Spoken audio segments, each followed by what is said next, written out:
Manhattan, New York. WABC, a 27-year-old man wearing tactical gear and carrying an M4-style rifle shot and killed 4 people, including an off-duty police officer, inside a Midtown Manhattan office building Monday evening before turning the gun on himself, officials confirmed. A 5th person was left seriously injured during the attack, authorities added. The shooting happened shortly before 6:30 p.m. in an office building at 345 Park Avenue near East 52nd Street, which houses the headquarters for the investment giant Blackstone and the National Football League, sources told ABC News. It's still unclear if those companies, or any business in the building, were specifically targeted during the chaos. After apparently locking himself inside the 33rd floor, the gunman, identified as Las Vegas resident Shane Devin Tamura, was discovered dead from what appears to be a self-inflicted gunshot wound, said NYPD Commissioner Jessica Tisch. At a press conference Monday night, Tisch said early reports suggest the suspect drove cross-country in a BMW from Las Vegas before arriving in NYC. Tamura had a permit to carry a concealed firearm in Nevada. "We believe this was a lone shooter," Tisch said. Cops say Tamura stepped out of a double-parked BMW Monday evening holding an M4 rifle. A surveillance image shows Tamura with a long gun walking outside the office tower. He walked into the Midtown lobby solo and immediately fired on an NYPD officer, then sprayed bullets through the lobby.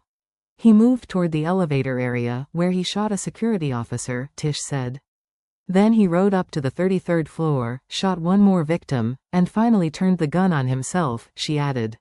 Detectives are still trying to figure out why Tamura ended up on the 33rd floor, whether he was aiming for that level or just ended up there.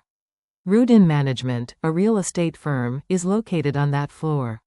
Cops searched his car after the shooting and found a rifle case with ammo, a loaded revolver, several magazines, a backpack, and medication prescribed to Tamura, Tisch said. He also had a known history of mental health struggles, she added.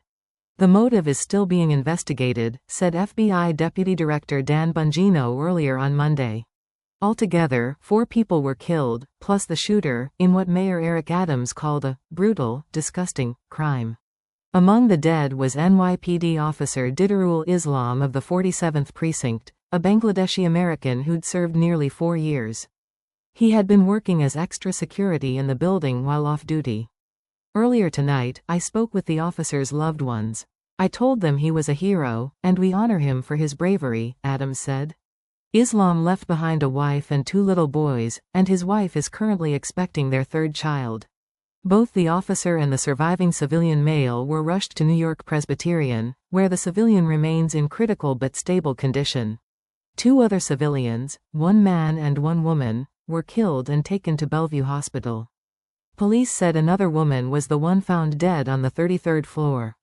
The only thing between me and the door was a flipped-over chair, said Jessica Chen, describing the first moments of the lockdown.